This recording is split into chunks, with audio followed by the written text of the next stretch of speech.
Hey everyone, welcome back to the Guidance Counselor for Life podcast. This is episode 3, part 2 of the goal setting session that I split up from last week, thinking it might be too overwhelming because it is so much packed in goal setting that it couldn't be done in one episode, I felt. So if you remember, I'll do a little recap of last week. We talked about vision and dreams and kind of your mindset for 2024, what you want life to look like in 2024. And that's kind of what we went through. You can go back and watch the episode before this if you want. Otherwise, if you've been through some goal setting, this might not be catching in on part 2, might not be the end of the world. But first of all, you should have gotten your OOLA link to do your life assessment with the tool. I'll post it again on the bottom of this show notes on how to get your OOLA life balance assessment. Click on the link, scroll down a ways, and then you'll see it. It's a free tool, and it just kind of assesses where you are in the 7 F's that OOLA tracks, which is, field, fun, field is work, fun, faith, family, friends, finances, and fitness.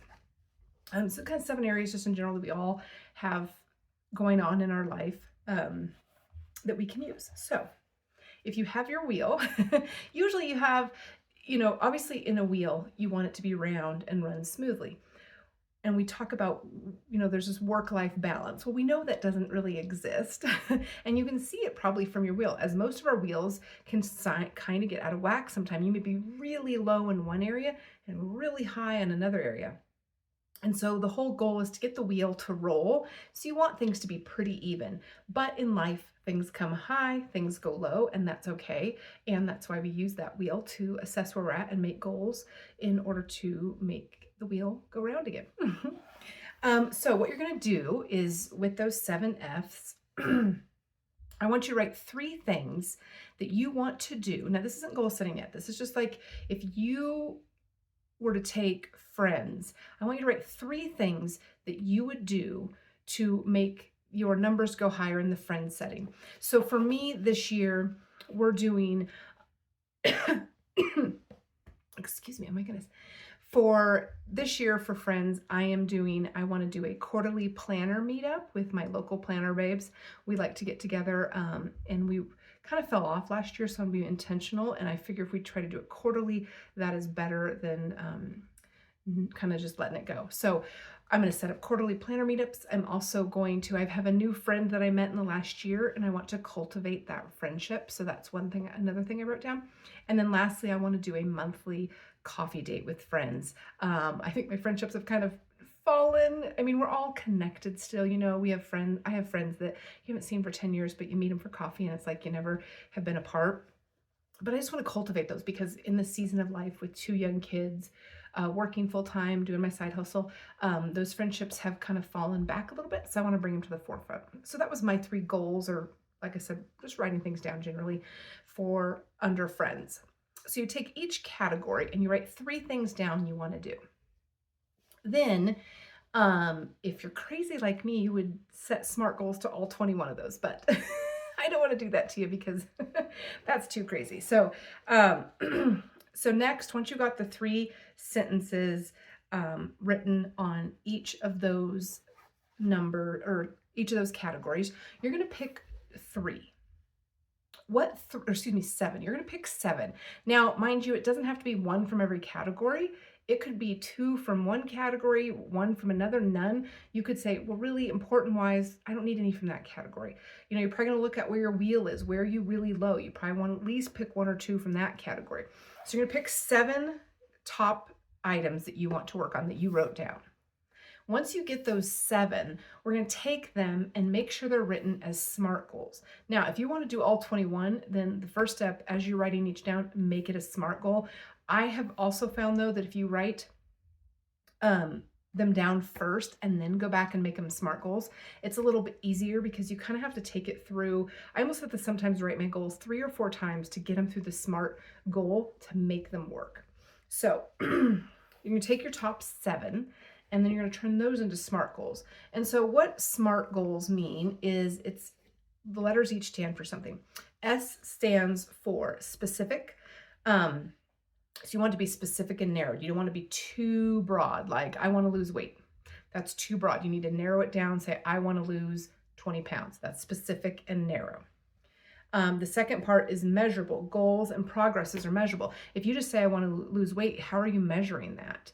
But if you say, I want to lose 20 pounds, and you can track your progress in how you're doing on losing those 20 pounds. Achievable. Reasonably accomplished within a certain time.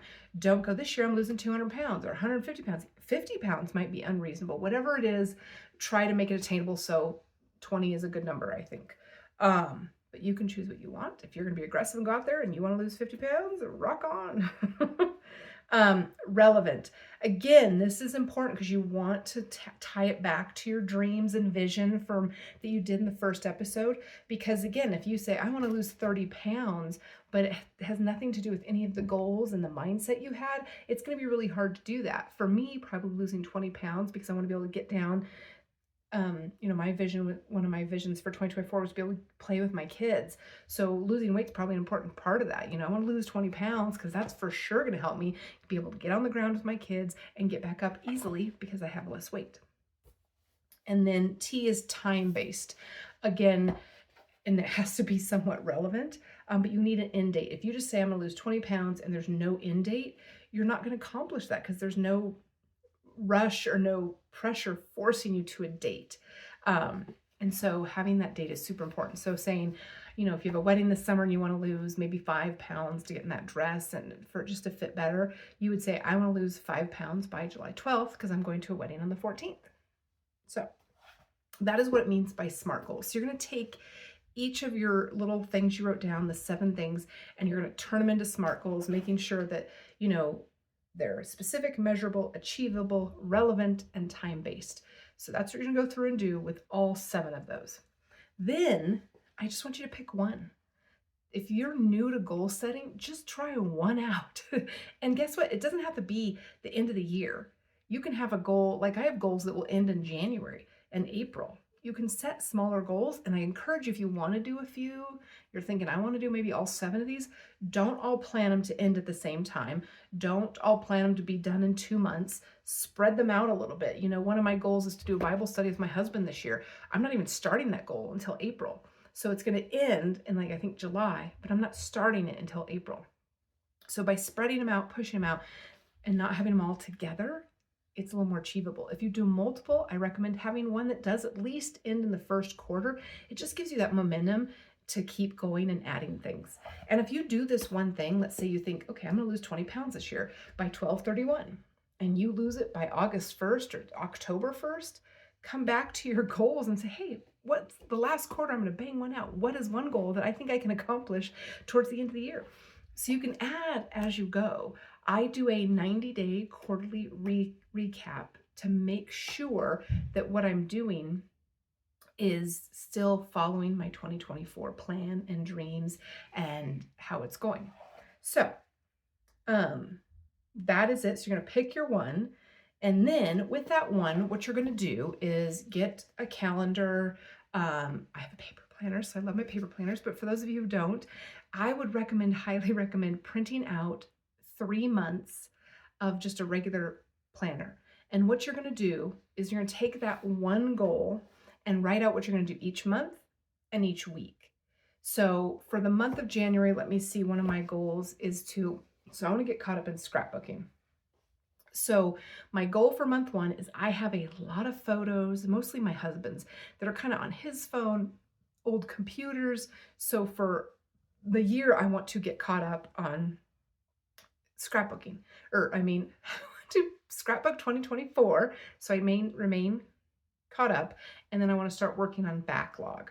And so part of that is we have 5 computers and my husband's cell phones that he's had in the past. And the goal is to get all of those photos off his computer and phone so I can use them for 2024 and have them for when I need to go backwards. So in month 1, I'm going to write, get all photos off of computers and phones. That's it for the whole month, probably on this project that I'm working on. That's it.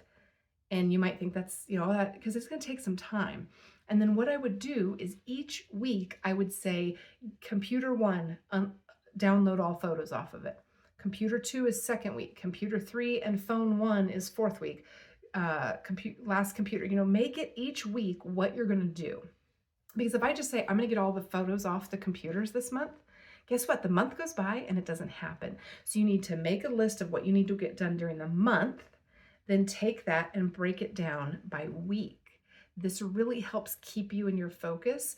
And so I have a weekly planning, which I think I will do my last podcast of the month of January on how I plan each week. So that you can see like, okay, I take my monthly goals. What am I going to do this week? So that's how you break it down. And also by breaking it down, it makes it just more manageable and easy to do. So, you might think, you're going to run a marathon. That can be stressful. But if you just break it down into little pieces, I have no idea how to run a marathon, so I will not pretend to know how to break that down. So I'll come up with another one here real quick. I'm trying to think of mine. I meant to bring my list of 21 goals to show you what they all are, but you'll just have to check it out on Instagram. And find me there, or on YouTube. If you're watching this on YouTube, I will have a video of my 21 goals as well. So a few ways to watch that coming up soon. But oops, kids crying. Hopefully it's not too loud. But let me break down another one for you. So like the quarterly planner meetups. So with that one, I need to go forward and say, okay, I need to pick my quarterly planner meetup. That's step number 1 for the month. So I'd be like, pick the first date, pick the first place, and then invite people. So those would be my 3 goals for the month. And then I don't have to, it's not going to be that hard. So I may say week 1's really busy for me. I got too much going on. So I'm not going to do anything with that goal for this first 2 weeks of January. I'm not even doing anything. Week 3, I'm going to pick a date and pick a place. And then week 4, I'm going to come up with all of the people I want to invite. So we have all of that done now and in manageable bites. So it's really key that after you do that SMART goal, I think people just leave it there and they try to fit it in however, but take that next step and plan out the next 90 days with all the goals you want to do on what you're doing each month and what you're doing each week. Now, what I would do for the 60 and 90 days is just do the months. You're probably not going to know yet what week you want to do something unless there's a specific thing that has to be done during the week. Like you have the third Thursday of the month, you're going to do something, then that would matter. But really, I would just write your goals, or take that goal, write your to-do list for the month and the week, and then the second month and the third month, and just do the months, because this will help you track kind of when you have to do things. So if you wanted to do all 21 goals, like I said, go back and make them all SMART, and then really take a year's worth of calendar pages and plan it all out, because you might be okay. You might be able to do 21 because you have some maybe ending in quarter 1. You have some that maybe last the whole year. You maybe have some that don't have to be started until spring, summer, or fall. So it really pushes them out. But if you put that on a calendar and, go back to your 5-year calendar, if you think about, if you wrote down all of the birthdays, just even 1 year out, and anniversaries on this calendar too, you would really see how much space you have. Sorry, I talk with my hands, so if you're watching that. But anyways, so you would see if you have the space to fit that in, again, with work hours, all that. If you guys want me to do, I did one a while back of planning out your ideal week. I believe that's what it was. Yes, plan out your week. I will try to load that on my new YouTube channel, or if you really want me to, let me know that it's something, how to plan your ideal week, and I will re-record it with updated information that I have since I last recorded it. So let me know in the comments below if you would like to see something like that. Anyway, so you've gotten through all your goals, and then you're done, and you can go start your goals. So now that I've broken up in 2 sessions, I feel like, hey, that wasn't that much work. Again, once you sit down and actually start filling it out, it can become daunting.